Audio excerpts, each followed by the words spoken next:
Well, it's no trick to make a lot of money. All you want is to make a lot of money. The Science of Getting Rich by Wallace Wattles. This book was first published in 1910 and is in the public domain. Preface. This chapter is efficient action. You must use your thought as directed in previous chapters and begin to do what you can do where you are. And you must do all that you can do where you are. You can advance only by being larger than your present place. And no man is larger than his present place who leaves undone any of the work pertaining to that present place. The world is advanced only by those who more than filled their present places. If no man quite filled his present place, you can see that there must be a going backward in everything.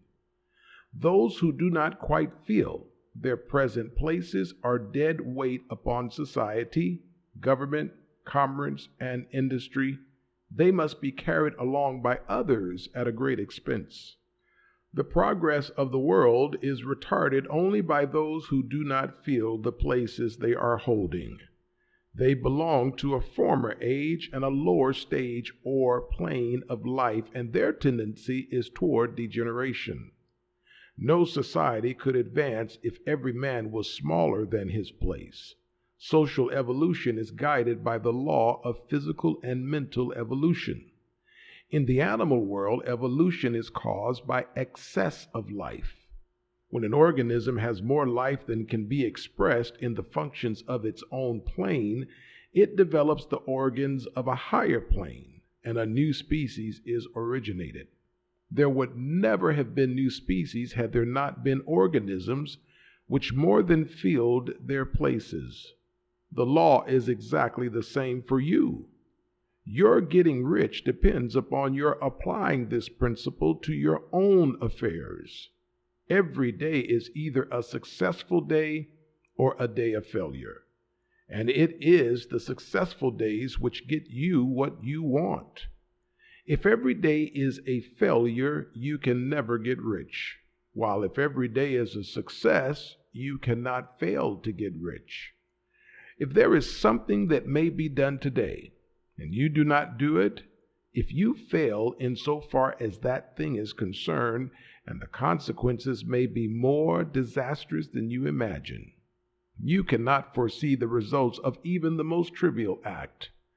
You do not know the workings of all the forces that have been set moving in your behalf. Much may be depending on your doing some simple act. It may be the very thing which is to open the door of opportunity to very great possibilities. You can never know all the combinations which supreme intelligence is making for you in the world of things and of human affairs. Your neglect or failure to do some small thing may cause a long delay in getting what you want. Do every day all that can be done that day. There is, however, a limitation or qualification of the above that you must take into account. You are not to overwork, nor to rush blindly into your business in the effort to do the greatest possible number of things in the shortest possible time. You are not to try to do tomorrow's work today, nor to do a week's work in a day. It is really not the number of things you do, but the efficiency of each separate action that counts. Every act is, in itself, either a success or a failure. Every act is, in itself, either effective or inefficient. Every inefficient act is a failure. And if you spend your time in doing inefficient acts, your whole life will be a failure. The more things you do, the worse for you, if all your acts are inefficient ones. On the other hand, efficient act is a success in itself, and if every act of your life is an efficient one, your whole life must be a success. The cause of failure is doing too many things in an inefficient manner and not doing enough things in an efficient manner. you will see that it is a self-evident proposition that if you do not do any inefficient acts, and if you do a sufficient number of efficient acts, you will become rich. If now it is possible for you to make each act an efficient one, you see again that the getting of riches is reduced to an exact science, like mathematics. The matter turns, then, on the question as to whether you can make each separate act a success in itself. And this you can certainly do. You can make each act a success because all power is working with you, and all power cannot fail. Power is at your service, and to make each act efficient, you have only to put power into it. Every act is either strong or weak, and when every one is strong, you are acting in the certain way which will make you rich.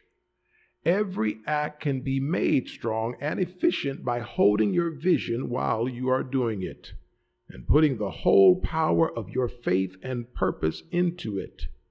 It is at this point that the people fail who separate mental power from personal action. They use the power of mind in one place and at one time, and they act in another place and at another time. So their acts are not successful in themselves. Too many of them are inefficient. But if all power goes into every act, no matter how commonplace, every act will be a success in itself. And as in the nature of things, every success opens the way to other successes. Your progress toward what you want and the progress of what you want toward you will become increasingly rapid. Remember that successful action is cumulative in its results.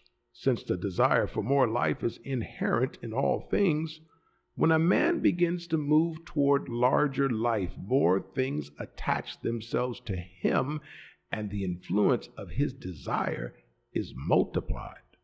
Do every day all that you can do that day, and do each act in an efficient manner. In saying that, you must hold your vision while you are doing each act, however trivial or commonplace. I do not mean to say that it is necessary at all times to see the vision distinctly to its smallest details. It should be the work of your leisure hours to use your imaginations on the details of your vision and to contemplate them until they are firmly fixed upon memory. If you wish speedy results, spend particularly all your spare time in this place.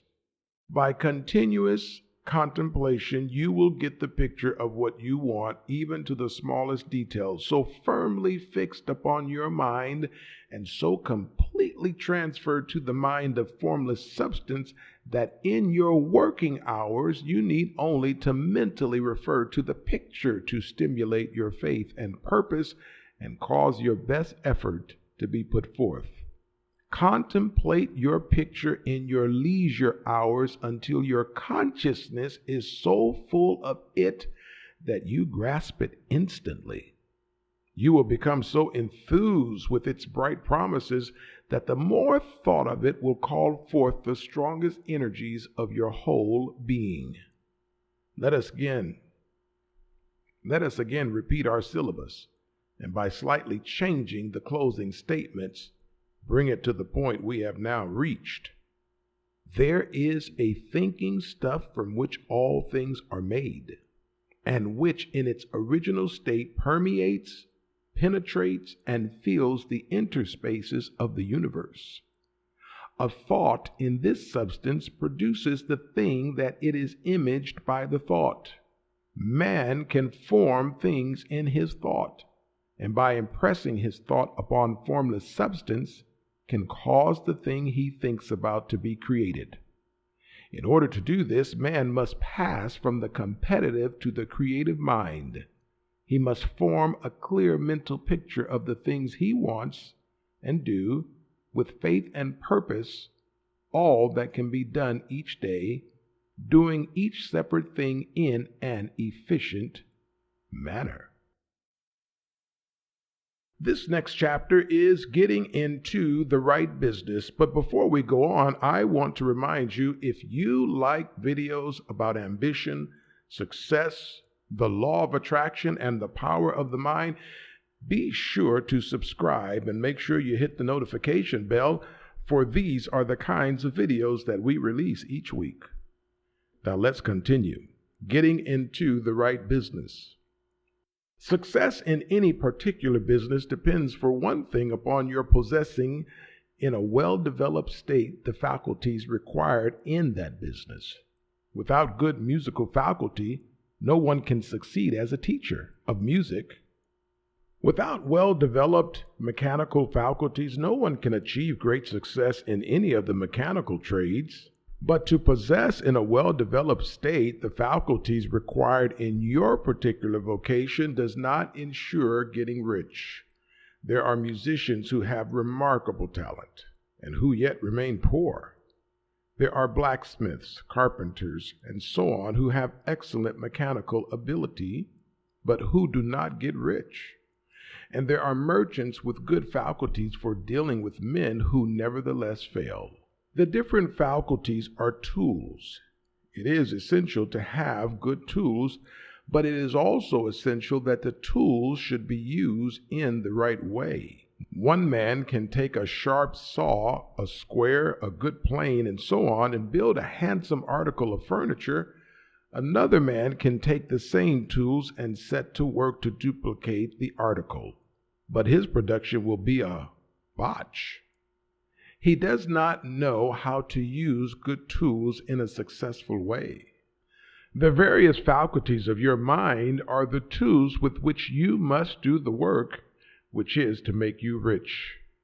It will be easier for you to succeed if you get into a business for which you are well equipped with mental tools.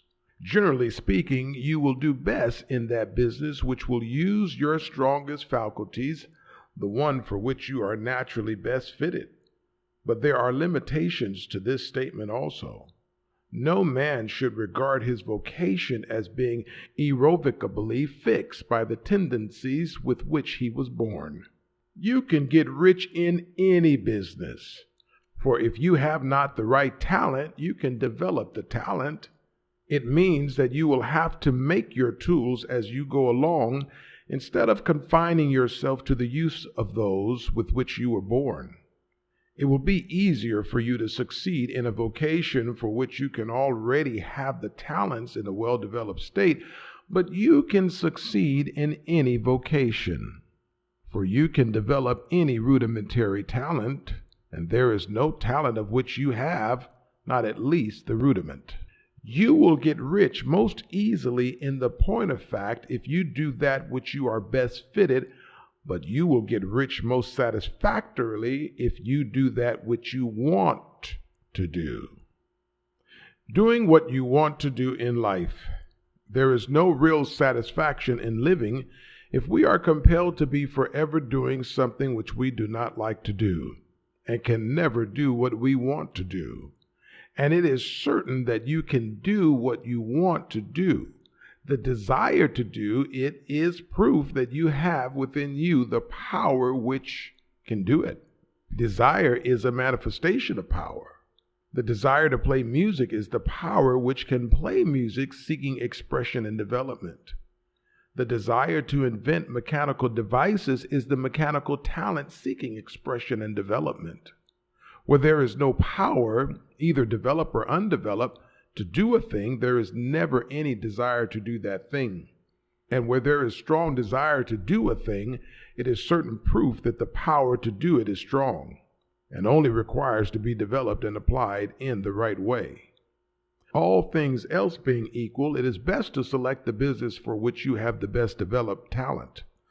But if you have a strong desire to engage in any particular line of work, you should select that work as the ultimate end at which you aim. You can do what you want to do, and it is your right and privilege to follow the business or vocation which will be most congenial and pleasant.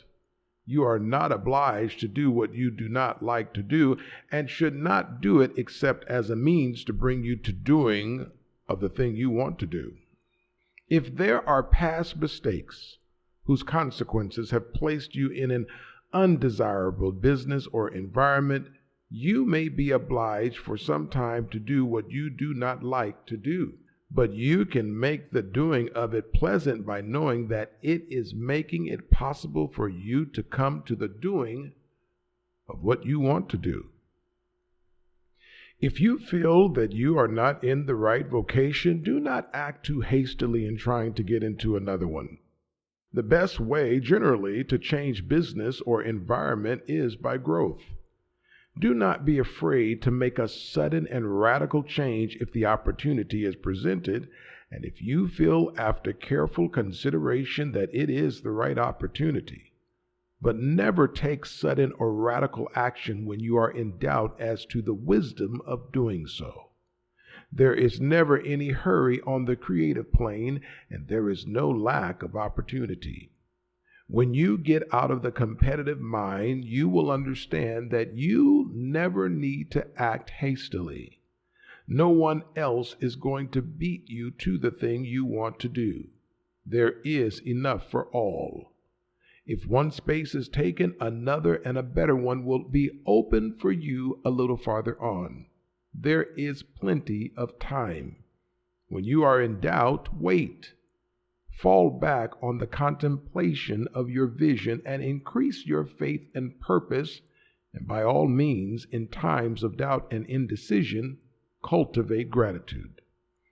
A day or two spent in contemplating the vision of what you want and in earnest thanksgiving that you are getting it will bring your mind into such close relationship with the Supreme that you will make no mistake when you do act.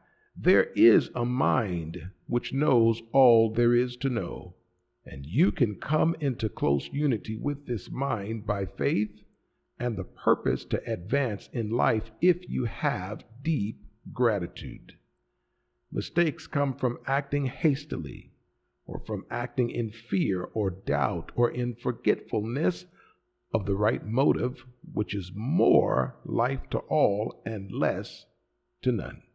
As you go on in the certain way, opportunities will come to you in increasing number, and you will need to be very steady in your faith and purpose and to keep in close touch with the All Mind by reverent gratitude. Do all you can do in a perfect manner every day, but do it without haste, worry, or fear. Go as fast as you can, but never hurry. Remember that in the moment you begin to hurry, you cease to be a creator and become a competitor. You drop back upon the old plane again. Whenever you find yourself hurrying, call a halt. Fix your attention on the mental image of the thing you want and begin to give thanks that you are getting it. The exercise of gratitude will never fail to strengthen your faith and renew your purpose. This chapter is the impression of increase. And before we go on, we want to invite you to visit our website at theambitiousmind.com, where we rewire the brain for success. Now let's continue. Whether you change your vocation or not, your actions for the present must be those pertaining to the business in which you are now engaged. You can get into the business you want by making constructive use of the business you are already established in, by doing your daily work in a certain way. And insofar as your business consists in dealing with other men, whether personally or by letter, the key thought of all your efforts must be to convey to the minds the impression of increase. Increase is what all men and women are seeking.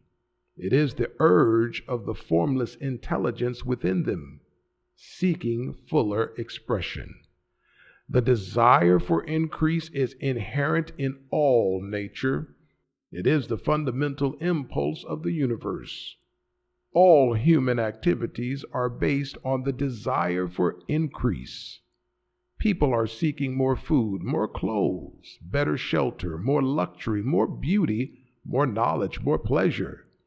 Every living thing is under this necessity for continuous advancement. Where increase of life ceases, dissolution and death set in at once. Man instinctively knows this, and hence he is forever seeking more. The law of perpetual increase is set forth by Jesus in the parables of the talent. Only those who gain more retain any. From him who hath not shall be taken away, even that which he hath. The normal desire for increased wealth is not an evil or a reprehensible thing. It is simply the desire for more abundant life. It is aspiration. And because it is the deepest instinct of their natures, all men and women are attracted to him who can give them more of the means of life. In following the certain way as described in the foregoing pages, you are getting continuous increase for yourself, and you are giving it to all with whom you deal. You are a creative center from which increase is given off to all. Be sure of this and convey assurance of the fact to every man, woman, and child with whom you come in contact. No matter how small the transaction, even if it be only the selling of a stick of candy to a little child, put into it the thought of increase and make sure that the customer is impressed with the thought. Convey the impression of advancement with everything you do, so that all people shall receive the impression that you are an advancing person, and that you advance all who deal with you. Even to the people whom you meet in a social way without any thought of business, and to whom you do not try to sell anything, give the thought of increase. You can convey this impression by holding the unshakable faith that you yourself are in the way of increase, and by letting this faith inspire, feel, and permeate every action. Do everything that you do in the firm conviction that you are an advancing personality, and that you are giving advancement to everybody. Feel that you are getting rich, and that in so doing you are making others rich and conferring benefits on all. Do not boast or brag of your success or talk about it unnecessarily. True faith is never boastful. Whenever you find a boastful person, you find one who is secretly doubtful and afraid. Simply feel the faith and let it work out in every transaction. Let every act and tone and look express the quiet assurance that you are getting rich, that you are already rich. Words will not be necessary to communicate this feeling to others. They will feel the sense of increase when in your presence and will be attracted to you again. You must so impress others that they feel that in associating with you, they will get increase for themselves. See that you give them a use value greater than the cash value you are taking from them.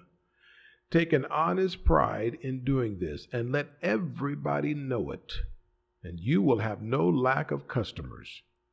People will go where they are given increase, and the Supreme, which desires increase in all, and which knows all, will move toward you men and women who have never heard of you. Your business will increase rapidly, and you will be surprised at the unexpected benefits which will come to you.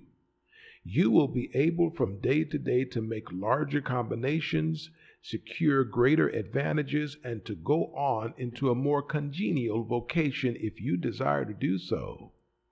But doing all this, you must never lose sight of your vision of what you want, or your faith and purpose to get what you want. Let me here give you another word of caution in regard to motives. Beware of the insidious temptation to seek for power over other men. Nothing is so pleasant to an unformed or partially developed mind as the exercise of power or dominion over others. The desire to rule for selfish gratification has been the curse of the world. For countless ages, kings and lords have drenched the earth with blood in their battles to extend their dominions. This not to seek more life for all, but to get more power for themselves. Today, the main motive in the business and industrial world is the same. Men marshal their armies of dollars and lay waste the lives and hearts of millions in the same mad scramble for power over others. Commercial kings, like political kings, are inspired by the lust of power. Jesus saw this desire for mastery, the moving impulse of that evil world he sought to overthrow. Read the 23rd chapter of Matthew and see how he pictures the lust of the Pharisee to be called master, to sit in the high places, to domineer over others, and to lay burdens on the backs of the less fortunate. And note how he compares this lust for dominion with the brotherly seeking for the common good to which he calls his disciples. Look out for the temptation to seek for authority, to become a master, to be considered as one who is above the common herd, to impress others by lavish display, and so on. The mind that seeks mastery over others is the competitive mind, and the competitive mind is not the creative one.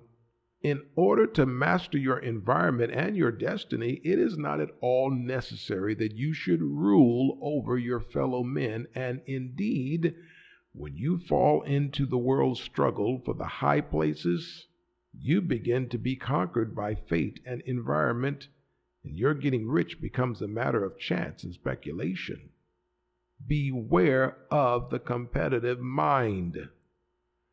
No better statement of the principle of creative action can be formulated than the favorite declaration of the late Golden Rule, Jones of Toledo. What I want for myself, I want for everybody. This chapter is called The Advancing Man. What I have said in the last chapter applies as well to the professional man and the wage earner as to the man who is engaged in mercantile business. No matter whether you are a physician, a teacher, or a clergyman, if you can give increase of life to others and make them sensible of the fact, they will be attracted to you and you will get rich. The physician who holds the vision of himself as a great and successful healer and who works toward the complete realization of that vision with faith and purpose, as described in the former chapters, will come into such close touch with the source of life that he will be phenomenally successful. Patients will come to him in throngs. No one has a greater opportunity to carry into effect the teaching of this book than the practitioner of medicine. It does not matter to which of the various schools he may belong, for the principle of healing is common to all of them and may be reached by all alike. The advancing man in medicine who holds to a clear mental image of himself as successful and who obeys the laws of faith, purpose, and gratitude will cure every curable case he undertakes, no matter what remedies he may use. In the field of religion, the world cries out for the clergyman who can teach his hearers the true science of abundant life. He who masters the details of the science of getting rich, together with the allied sciences of being well, of being great, and of winning love, and who teaches these details from the pulpit, will never lack for a congregation. This is the gospel that the world needs. It will give increase of life, and men will hear it gladly and will give liberal support to the man who brings it to them. What is now needed is a demonstration of the science of life from the pulpit. We want preachers who can not only tell us how, but who in their own persons will show us how. We need the preacher who himself will be rich, healthy, great, and beloved to teach us how to attain these things. And when he comes, he will find a numerous, loyal following. The same is true of the teacher who can inspire the children with the faith and purpose of advancing in life. He will never be out of a job. And any teacher who has this faith and purpose can give it to his pupils. He cannot help giving it to them if it is part of his own life and practice. What is true of the teacher, preacher, and physician is true of the lawyer, dentist, real estate man, insurance agent, of everybody. The combined mental and personal action I have described is infallible. It cannot fail. Every man and woman who follows these instructions steadily, perseveringly, and to the letter will get rich. The law of the increase of life is as mathematically certain in its operation as the law of gravitation. Getting rich is an exact science. The wage earner will find this as true of his case as of any of the others mentioned. Do not feel that you have no chance to get rich because you are working where there is no visible opportunity for advancement, where wages are small and the cost of living high. Form your clear mental vision of what you want and begin to act with faith and purpose. Do all the work you can do every day, and do each piece of work in a perfectly successful manner. Put the power of success and the purpose to get rich into everything that you do. But do not do this merely with the idea of currying favor with your employer in the hope that he or she or those above you will see your good work and advance you. It is not likely that they will do so. The man who is merely a quote-unquote good workman, filling his place to the very best of his ability and satisfied with that, is valuable to his employer. It is not to the employer's interest to promote him. He is worth more where he is. To secure advancement, something more is necessary than to be too large for your place.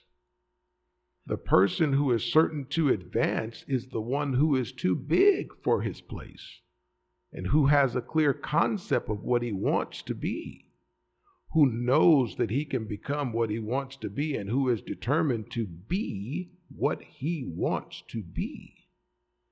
Do not try to more than fill your present place with a view to pleasing your employer. Do it with the idea of advancing yourself. Hold the faith and purpose of increase during work hours, after work hours, and before work hours. Hold it in such a way that every person who comes in contact with you, whether foreman, fellow workman, or social acquaintance, will feel the power of purpose radiating from you, so that everyone will get the sense of advancement and increase from you. Men will be attracted to you, and if there is no possibility for advancement in your present job, you will soon see an opportunity to take another job. There is a power which never fails to present opportunity to the advancing man who is moving in obedience to law. God cannot help helping you if you act in a certain way. He must do so in order to help himself. There is nothing in your circumstances or in the industrial situation that can keep you down. If you cannot get rich working for the Steel Trust, you can get rich on a 10-acre farm. If you begin to move in the certain way, you will certainly escape from the clutches of the Steel Trust and get onto the farm or whatever else you wish to be. If a few thousands of its employees would enter upon the certain way, the Steel Trust would soon be in a bad plight. It would have to give its working men more opportunity or go out of business. Nobody has to work for a trust. The trust can keep men in so-called hopeless conditions only so long as they are men who are too ignorant to know of the science of getting rich, or too intellectually slothful to practice it. Begin this way of thinking and acting, and your faith and purpose will make you quick to see any opportunity to better your condition. Such opportunities will speedily come, for the Supreme working in all and working for you will bring them before you. Do not wait for an opportunity to be all that you want to be when an opportunity to be more than you are now is presented and you feel impelled toward it. Take it. It will be the first step toward a greater opportunity. There is no such thing possible in this universe as a lack of opportunities for the man who is living the advancing life. It is inherent in the constitution of the cosmos that all things shall be for him and work together for his good. And he must certainly get rich if he acts and thinks in the certain way. So let wage-earning men and women study this book with great care and enter with confidence upon the course of action it prescribes. It will not fail. This chapter is some cautions and concluding observations. Many people will scoff at the idea that there is an exact science of getting rich. Holding the impression that the supply of wealth is limited, they will insist that social and governmental institutions must be changed before even any considerable number of people can acquire a competence. But this is not true. It is true that existing governments keep the masses in poverty, but this is because the masses do not think and act in the certain way. If the masses begin to move forward as suggested in this book, neither governments nor industrial systems can check them. All systems must be modified to accommodate the forward movement. If the people having the advancing mind have the faith that they can become rich and move forward with the fixed purpose to become rich, nothing can possibly keep them in poverty. Individuals may enter upon the certain way at any time and under any government and make themselves rich. And when any considerable number of individuals do so under any government, they will cause the system to be so modified it will have to open the way for others. The more people who get rich on the competitive plane, the worse for others. The more who get rich on the creative plane, the better for others. The economic salvation of the masses can only be accomplished by getting a large number of people to practice the scientific method set down in this book and become rich. These will show others the way and inspire them with a desire for real life, with the faith that it can be attained, and with the purpose to attain it. For the present, however, it is enough to know that neither the government under which you live nor the capitalistic or competitive system of industry can keep you from getting rich.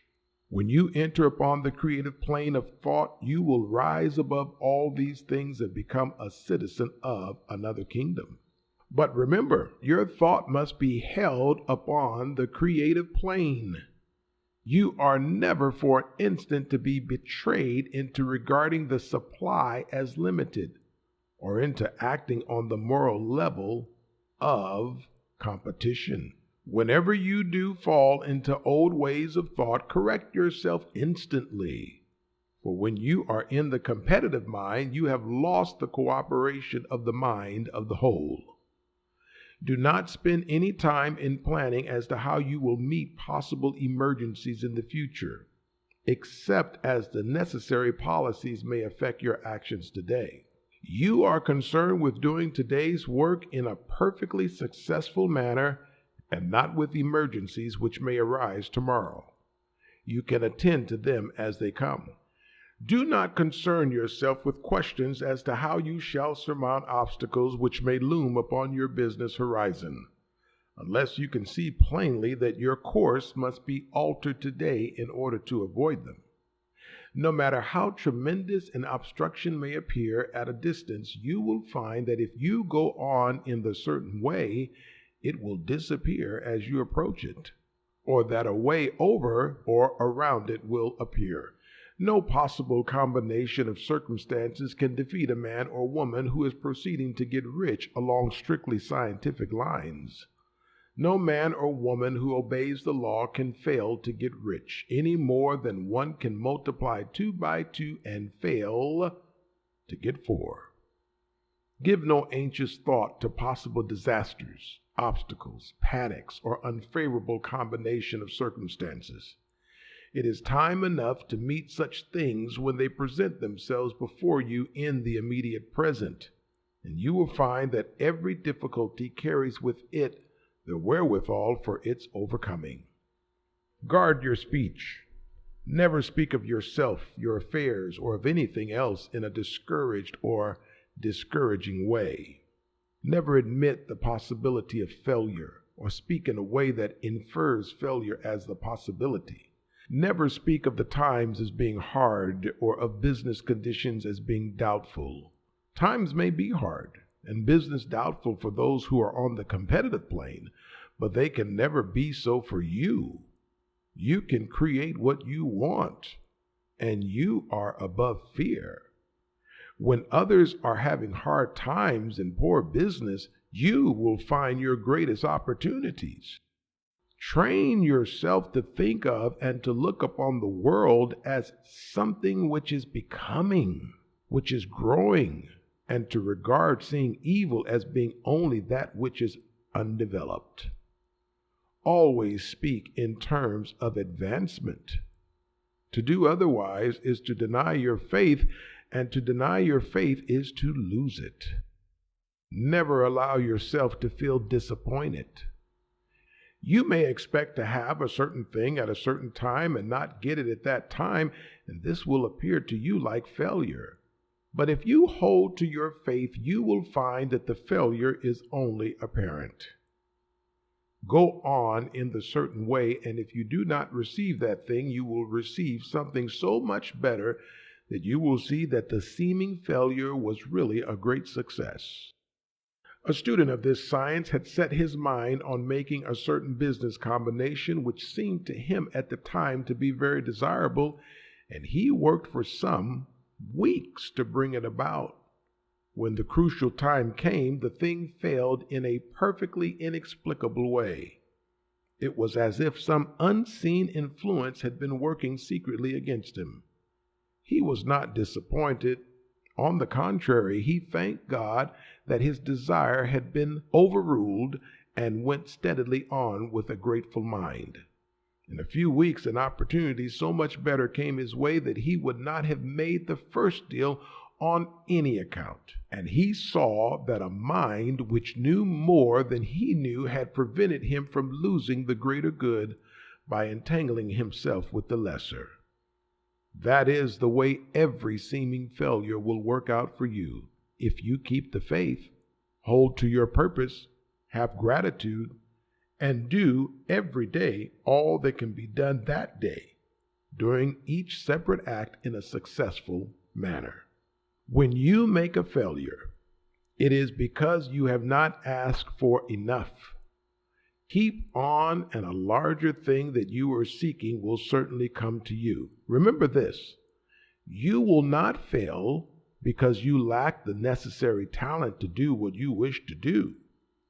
If you go on as I have directed, you will develop all the talent that is necessary to the doing of your work. It is not within the scope of this book to deal with the science of cultivating talent, but it is as certain and simple as the process of getting rich. However, do not hesitate or waver for fear that when you come to any certain place, you will fail for lack of ability. Keep right on, and when you come to that place, the ability will be furnished to you.